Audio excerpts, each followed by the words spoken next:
Kartais atrodo, kad širdis gyvena ne mumyse. Ji jų juoke, pirmose žingsniuose, jų mažose ir didelėse pergalėse.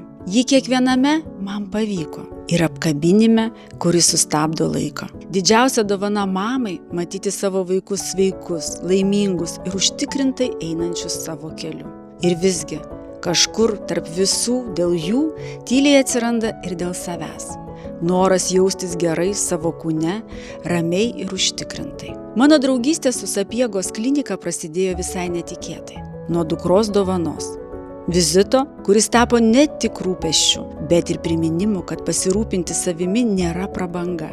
Tai būtinybė. Todėl šiandien žinau, kartais geriausios dovanos savo ar kitai moteriai gali būti ne daiktas, o jausmas, lengvumo, pasitikėjimo savimi ir gyvybės. Nes laiminga mama – tai ne tik dovana savo, tai dovana visai šeimai.